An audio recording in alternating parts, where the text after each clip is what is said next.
At its peak in 2007, Quiznos had roughly 4,700 restaurants in the United States, and it was the second largest submarine sandwich chain in all of North America, closing in on Subway itself, pulling in something like $2 billion a year.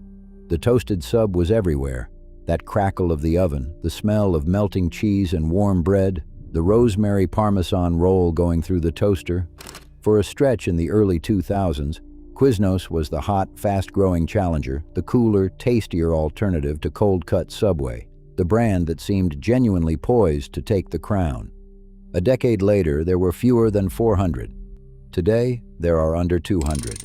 That is a collapse of roughly 97%. The chain lost almost every restaurant it had, dropping from nearly 5,000 to a couple hundred in about 10 years. And people who study the restaurant industry will tell you flatly that they cannot find another example of a chain that grew that big and then shrank that fast. There are famous restaurant failures. There are slow, sad declines that play out over 30 or 40 years. But a chain going from nearly 5,000 locations to a few hundred in a single decade, that is close to unprecedented.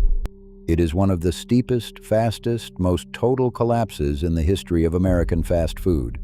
So how does that happen?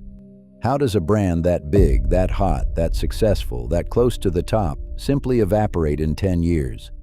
And here's the part that makes the Quiznos story genuinely different from almost every other fallen chain, because the answer isn't really about the customers at all. Most restaurants die because people stop coming. Quiznos died from the inside because of the way it was built to make money. And the terrible, defining secret at the heart of Quiznos is this: the company had figured out how to make money whether or not its restaurants actually succeeded. It made its money not from selling sandwiches to you, the customer, but from selling supplies and franchises to the very people who owned its stores. The franchisees weren't really Quiznos's partners. They were, in a real sense, Quiznos's customers. And the business was built to squeeze them. That single fact explains almost everything about the rise and the fall. But let's start where it started, because the beginning was genuinely wonderful and the product was genuinely good. The story begins in Denver, Colorado in 1981 with a chef named Jimmy Lambatos. And that word, chef, matters because Lambatos was the real thing. He was an experienced executive chef who had worked in serious kitchens, run a steakhouse kitchen, and founded an Italian restaurant called Footers in the late 1970s. He knew food. He cared about food. And along with his business partner, Todd Disner, he had an idea for something a little more ambitious than the average sandwich shop. He wanted to make a high-quality submarine sandwich inspired by the authentic Italian delis he remembered, with good bread and good ingredients and real flavor. And they had their signature twist, the one thing that would define the brand for its entire existence. They toasted it. In 1981, this was genuinely unusual. The dominant sandwich chain in America, then and for decades after, was Subway, and Subway served its subs cold. Cold cuts, cold bread, straight from the counter. Quiznos took the sub and ran it through an oven, and that changed everything about the experience. The bread went crisp and warm, the cheese melted and went gooey, the meats warmed up and released their flavor, and the whole thing came out smelling incredible, that hot bread and melted cheese smell that would waft out of a Quiznos and pull people in off the sidewalk. Interestingly, Lambatos and Disner actually used their fine dining restaurant, Footers, as a testing ground, developing the baguettes, the dressings, the signature ingredients there before putting them into the sandwich shop. This wasn't slapped together. It was a chef's idea, tested by a chef, built around real quality. Think for a second about why the toasting mattered so much, because it's the whole reason the brand ever existed, and it's easy to underrate. A cold sandwich is a fine thing, but a warm, toasted sandwich is a different category of pleasure.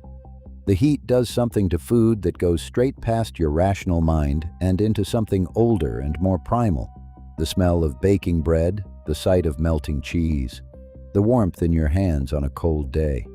Quiznos understood instinctively that it wasn't really selling ingredients between two pieces of bread. It was selling that moment when the oven door opens and the smell hits you. It was selling comfort and warmth and a small daily luxury. The rosemary parmesan bread toasted until the edges crackled. The Italian meats warmed until they went fragrant. The cheese pulled into strings. For a few dollars at lunch, a Quiznos sub felt like a genuine treat, a real meal, a step up. And that feeling, that little upgrade over a cold sandwich, was the entire foundation the company was built on. It was a good foundation. That's what makes everything that came later so maddening. And customers loved it. The very first Quiznos, on Grant Street in the Capitol Hill neighborhood of Denver, was a hit almost immediately, and people especially fell in love with that unusual toasting method. It just tasted better. A warm, toasted, melty sub with good bread and quality meat simply beat a cold sandwich, and everybody who tried it could taste the difference. Quiznos had a genuine product advantage, a real, tangible, delicious thing that set it apart from the giant that dominated the category. That's the hardest thing to get in the restaurant business, and Quiznos had it from day one. By 1983, just 2 years in, Lambatos began offering franchises, looking to expand beyond that first Denver shop. And the concept spread. But it grew steadily, modestly, for its first decade. A good regional sandwich chain with a great toasted product. By around 1991, there were about 18 Quiznos locations. 18. Keep that number in mind, because what happens next is the pivot on which the entire story turns. Because in 1991, the founders sold the company. And who they sold it to and what those buyers did with it is the whole rest of the story. The buyers were a father and son, both named Richard Shodden, the son generally known as Rick. They had been Quiznos franchisees themselves, running a handful of locations in Colorado, and in 1991 they bought the entire chain of 18 restaurants from the founders. And Rick Shodden, in particular, had a vision.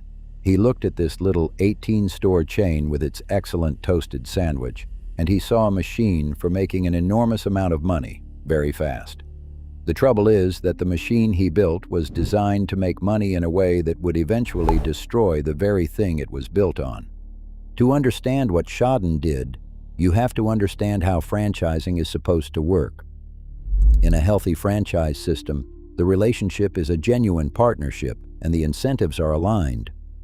A person who wants to own a business, a franchisee, pays the parent company for the right to open a location under its brand. They pay an upfront fee, and then they pay ongoing royalties, usually a percentage of their sales. And here's the key. Because the parent company mostly makes its money from a percentage of sales, the parent company only really wins when the franchisee wins. If the franchisee's store is busy and profitable, the parent company earns good royalties. If the franchisee's store struggles, the parent company earns less. So the parent company is powerfully motivated to help its franchisees succeed, to pick good locations, to support them, to keep them profitable. Everybody's rowing in the same direction. That's the beauty of a well-designed franchise, and it's why franchising built so much of the modern American landscape. Consider how the healthy version looks in practice, because Quiznos' own great rival is the perfect example. Subway, whatever its own flaws, built its empire largely by making its franchisees the people it profited alongside, not the people it profited from, earning its money principally from royalties on sales, which meant a busy, profitable Subway made Subway corporate money and a failing one didn't. That simple alignment is what let it grow to tens of thousands of locations and dominate the category for decades. The parent company had every reason in the world to want each individual store to thrive, because the parent company's fortune rose and fell with the fortunes of its owners. It's not a complicated idea. It's the basic bargain at the heart of franchising, the thing that makes the whole model work. I help you succeed because I only succeed when you do. Generations of small business owners built real livelihoods on exactly that bargain in thousands of franchise brands across the country. Quiznos, under Rick Shodden, broke that alignment deliberately, and it broke it in two enormous, fateful ways. The first way was the supply chain. And this is the black heart of the whole story. Quiznos required its franchisees, every one of them by contract, to buy their food and their supplies directly from Quiznos itself, through a company-controlled distribution subsidiary, not from the open market, not from whatever supplier offered the best price. From Quiznos, the meat, the cheese, the bread, the vegetables, the sauces, right down to the paper wrappers and the napkins. Franchisees were required to purchase it all through the company's own supply system, and Quiznos sold them those supplies at a steep markup, prices well above what those same goods would cost on the open market. By various accounts, 10–20% higher, sometimes much more. Sit with what that actually means, because it is the key that unlocks everything.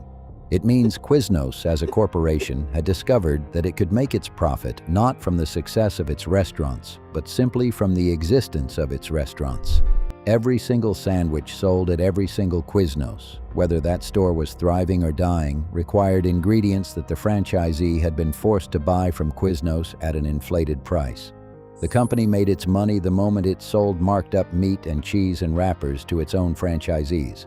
Whether the franchisee then made a profit selling those sandwiches to actual customers was, in the coldest sense, not Quiznos's problem. The corporation had turned its own franchisees into what the lawsuits would later call captive customers. They were locked in, contractually bound to buy from the one supplier that was also their boss, at whatever price that boss chose to charge. This is the great inversion at the center of the Quiznos tragedy. In a normal franchise, the franchisees are the parent company's partners, and the customers who buy sandwiches are the source of everyone's profit. At Quiznos, the franchisees themselves became the real source of profit, the people the company actually made its money from. The sandwich buyer on the street was almost incidental. The real transaction, the one that fed the corporation, was Quiznos selling overpriced supplies to the desperate store owner who had no choice but to buy them. The franchisee wasn't the partner. The franchisee was the product. And the second way Schaden broke the alignment made the first way catastrophic. He oversold territories.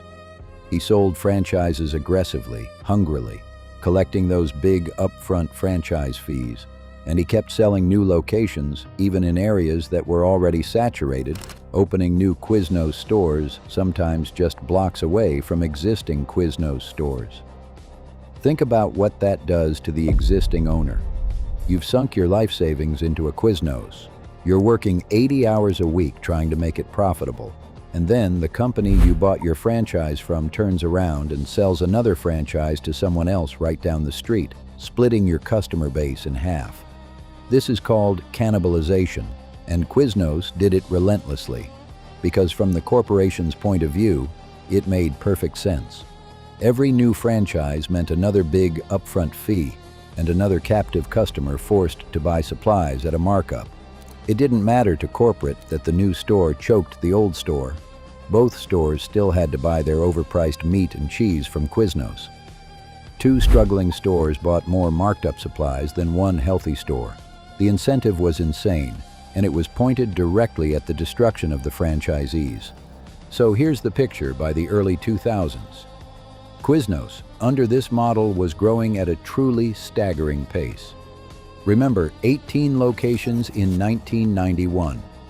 By 2000, around 1,000. By 2007, nearly 4,700. The chain had nearly quintupled in just 7 years. From the outside and from the corporate balance sheet, it looked like a rocket ship.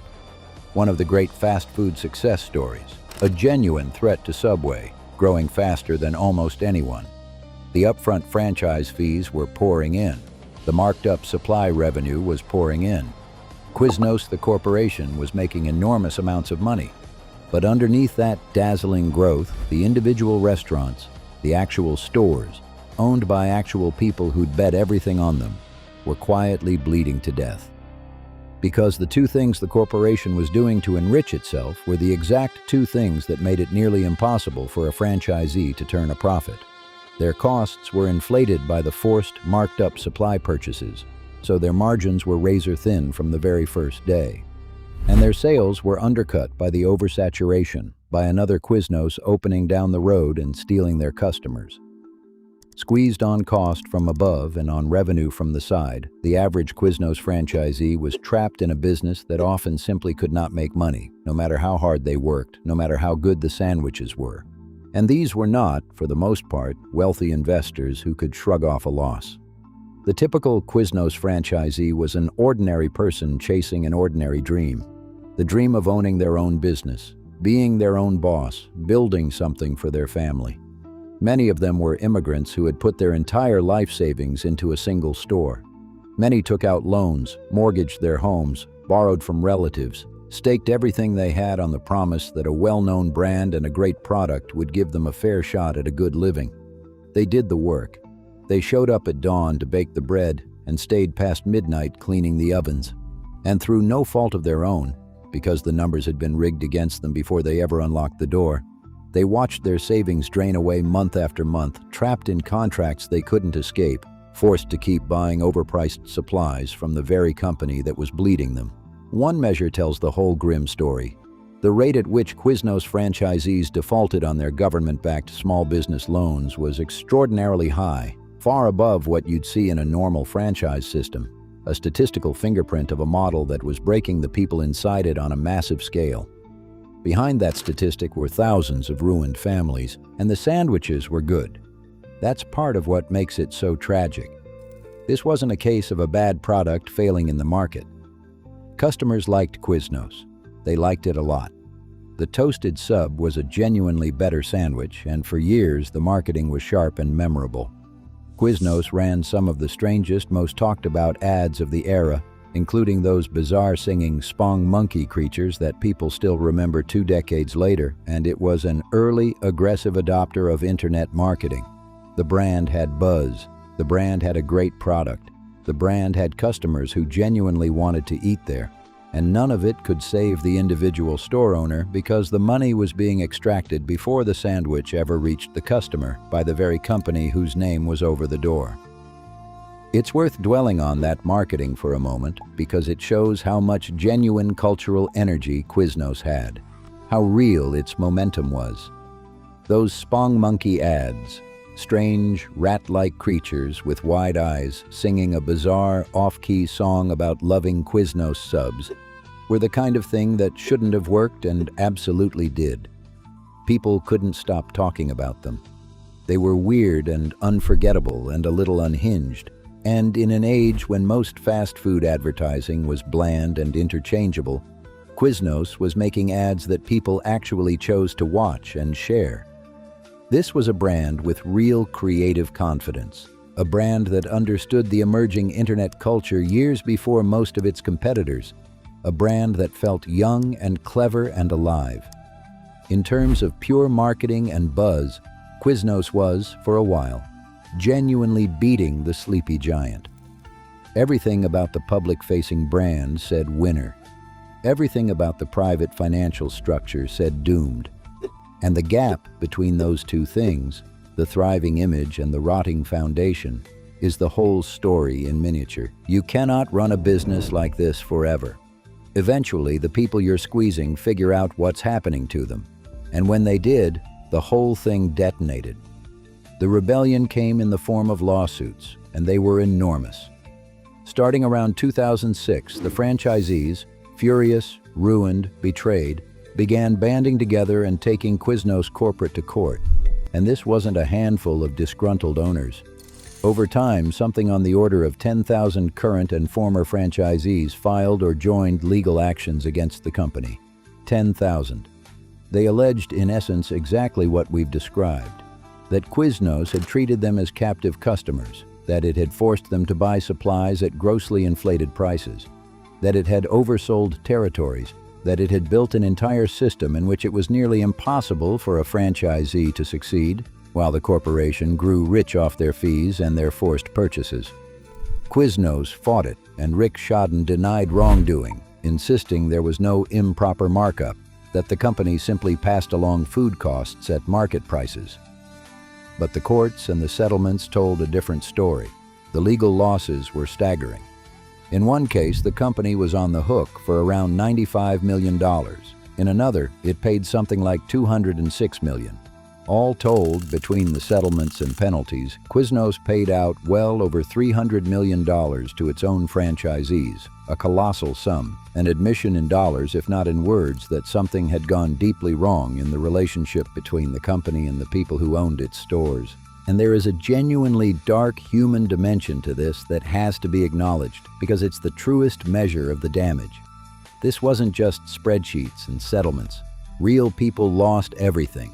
Franchisees poured in their life savings, their retirement, their homes, and watched it all disappear into a business that was structured against them. One franchisee named Bhupinder Baber, who had been trying to organize other California franchisees to fight the company, took his own life in 2006 after his franchise agreement was terminated. The note he left spoke of what the company was doing to trapped franchisees and of his deep regret at ever having gotten involved with Quiznos. It is a devastating detail, and it stands as the human face of what a broken business model can actually do to people. These weren't abstractions.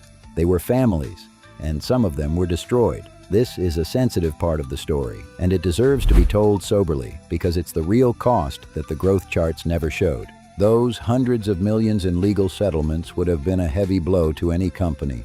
But for Quiznos, they landed on top of a second self-inflicted wound, one that turned a serious problem into a fatal one: debt.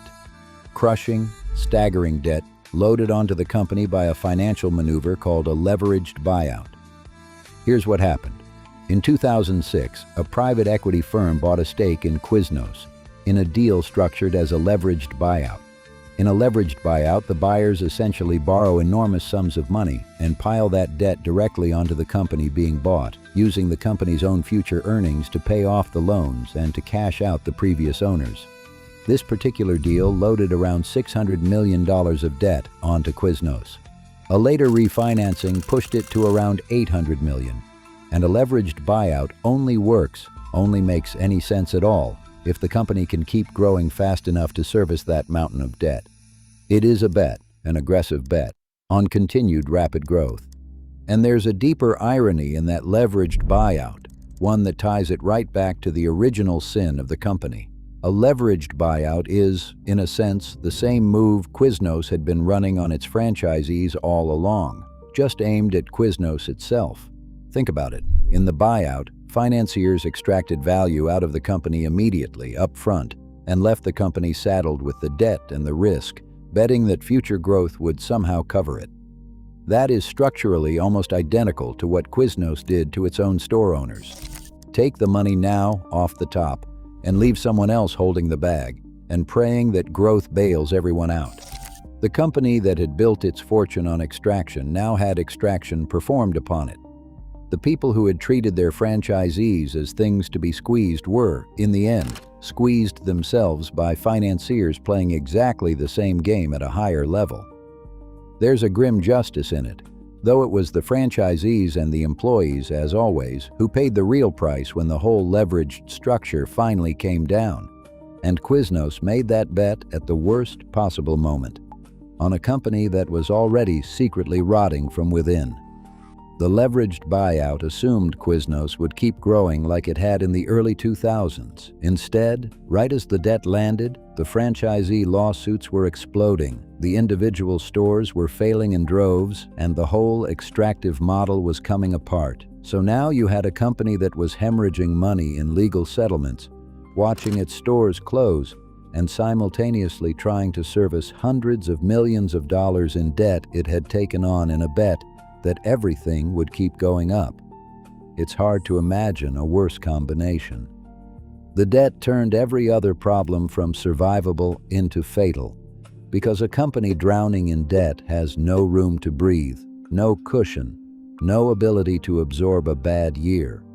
And Quiznos was about to have several very bad years in a row. Then came the competitor, striking at the exact moment of maximum weakness. For years, Quiznos' whole edge had been the toasted sub, the one thing Subway didn't do. It was the product differentiator, the reason to choose Quiznos. And around 2005, sensing blood in the water, Subway simply installed toasters. Just like that, The single biggest thing that made Quiznos special was gone, matched by a competitor with vastly more locations and vastly deeper pockets. And then Subway went further and delivered the knockout blow, the $5 footlong. That famous promotion, a genuinely great deal, a huge tasty sandwich for $5, became a cultural phenomenon and a massive commercial success. And it hit Quiznos in its most vulnerable spot because remember, the Quiznos franchisees were operating on razor-thin margins thanks to those inflated supply costs. There was no way they could match a $5 footlong. Their ingredients cost too much. They were structurally, mathematically unable to compete on price because their own parent company had made their costs too high. Subway's cheap sandwich pulled away exactly the cost-conscious customers Quiznos needed, and the trapped franchisees could only watch. Quiznos's response to the $5 footlong is almost too perfect a symbol of everything that was wrong with the company. To try to compete, corporate started blasting out coupons. Coupons for free or heavily discounted sandwiches distributed to customers to drive traffic. But, and this is the crucial part, they did it without properly coordinating with or reimbursing the franchisees. So a customer would walk into a Quiznos clutching a coupon for a free sandwich, and the franchisee was faced with an impossible choice. Either honor the coupon and eat the entire cost of that sandwich themselves, a sandwich made from ingredients they'd already overpaid Quiznos for, or refuse to honor the coupon and infuriate the customer standing right in front of them. Many franchisees, unable to afford to give away food, simply refused the coupons. And so customers were walking into Quiznos restaurants with what they thought was a valid offer from the brand and being turned away. Confused, annoyed, feeling cheated. Their faith in the brand curdled, and they took their business elsewhere, often straight to Subway. The corporation, in its desperation, had found a way to make its own customers angry at its own stores and to pit the brand against the very franchisees carrying it. The dysfunction between corporate and franchisee had now become visible to the public, one refused coupon at a time. And then, on top of everything, the broken model, the lawsuits, the debt, the toaster installing $5 footlong competitor, the coupon fiasco, came the Great Recession. The financial crisis of 2008 and 2009 hammered the entire restaurant industry, but it was especially brutal for a chain like Quiznos, whose sandwiches were priced a notch higher than the budget competition. When money got tight, customers traded down to the cheapest option they could find, and Quiznos, with its higher prices driven by those higher costs, was not the cheapest option. The recession accelerated everything. It turned a steady decline into a rout, and so the stores began to close, not in a trickle, but in a flood. 700 Quiznos locations closed in 2009. Another 800 closed in 2010. 1,500 restaurants gone in 2 years. Quiznos equipment, the ovens, the counters, the toasters that had once been the brand's whole identity, could be found for sale on Craigslist for pennies on the dollar. The physical wreckage of thousands of collapsed dreams scattered across the country. The chain that had been the great challenger to Subway was disintegrating. The company thrashed for survival. It cycled through leadership at a dizzying rate. At one point, Quiznos could barely keep a CEO in the chair, changing ownership and leadership something like 5 times in 5 years. It was a revolving door of executives, each one brought in to fix a problem that was baked into the company's very foundations, a problem that could not be fixed by anyone because it was the foundation itself. In 2012, as a last-ditch effort with nearly 40% of its locations already gone dark, Quiznos sold majority control to another investment firm. But it was far too little, far too late. The debt was unpayable. The model was broken. The franchisees were gone or suing. And in March of 2014, Quiznos filed for Chapter 11 bankruptcy, reporting a crushing $875 million in loan obligations. The bankruptcy didn't stop the bleeding, it just formalized it. The stores kept closing. From nearly 4,700 U.S. locations in 2007, Quiznos fell to a few hundred within a decade, and then to under 200 where it sits today, a ghost of what it was, a name that makes people squint and say, "Oh, Quiznos, I forgot all about them." Are those still around? The brand has changed hands several more times since the bankruptcy, and current owners have tried to engineer a modest comeback, opening small Quiznos counters inside convenience stores and gas stations, and promising, notably, to actually treat franchisees better this time. There's even a grimly poetic footnote. In 2023, the original Quiznos location in Denver, the very first one, the birthplace of the toasted sub, was seized by the city over unpaid taxes. The place where it all began, shut down over a tax bill. It's hard to imagine a sadder period at the end of the sentence. So what do we make of it all? What's the lesson of Quiznos, the thing that makes its collapse worth understanding and not just mourning? It's this. Quiznos is the definitive story of a company that forgot who its customer was supposed to be, and in forgetting, destroyed itself. Every healthy business survives by creating value for the people who pay it. And in a franchise, there's a beautiful, delicate alignment. The franchisee succeeds by serving the customer, and the parent company succeeds by helping the franchisee. When that alignment holds, everyone prospers, and the whole system can grow for generations. Quiznos found a way to short-circuit that alignment, to make money directly off its own franchisees, immediately, through inflated supplies and oversold territories, without needing those franchisees to actually succeed. And for a few dazzling years, it worked. The corporation got rich. The location count exploded. It looked like a triumph.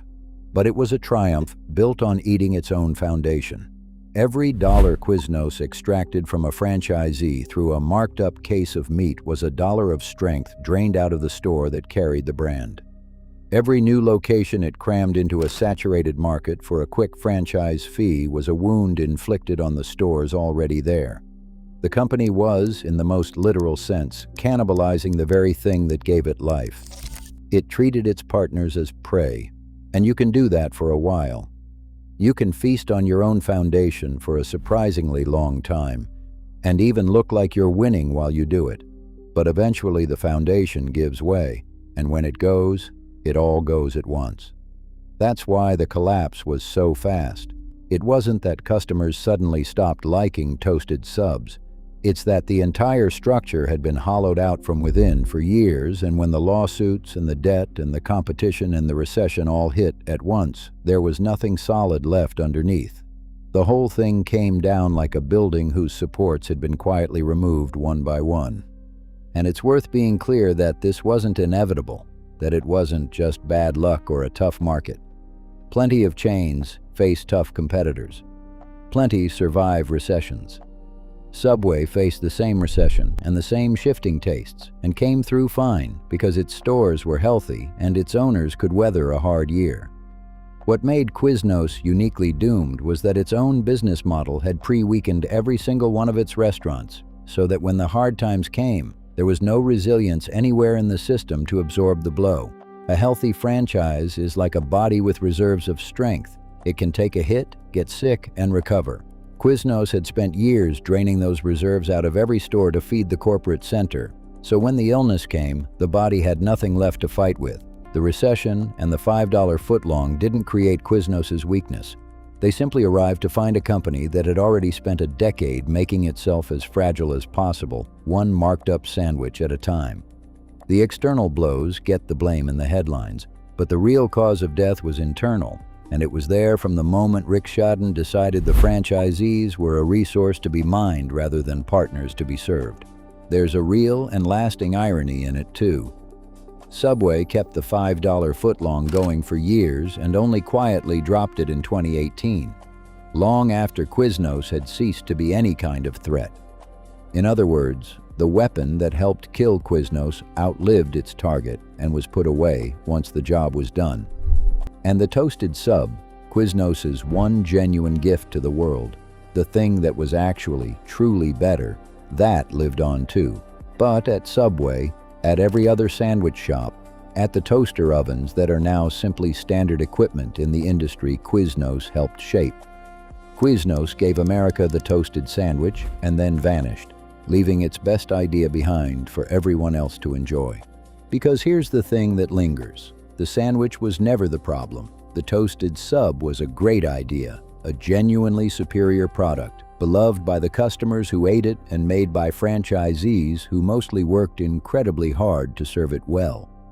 If Quiznos had simply been what it appeared to be, a good toasted sandwich chain in a real partnership with its owners, it might still be a thriving giant today.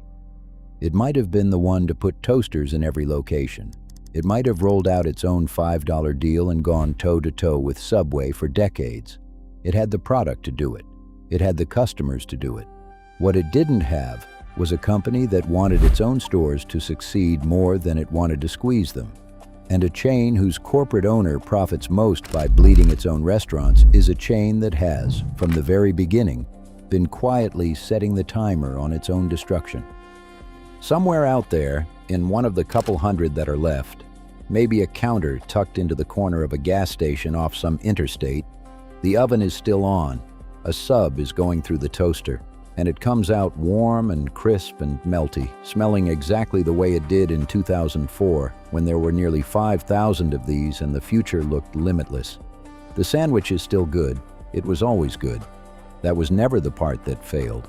4,700 restaurants became fewer than 200, not because America fell out of love with the toasted sub, but because a company decided its own franchisees were the meal, and ate them, one marked up sandwich at a time, until there was nothing left to eat, including itself.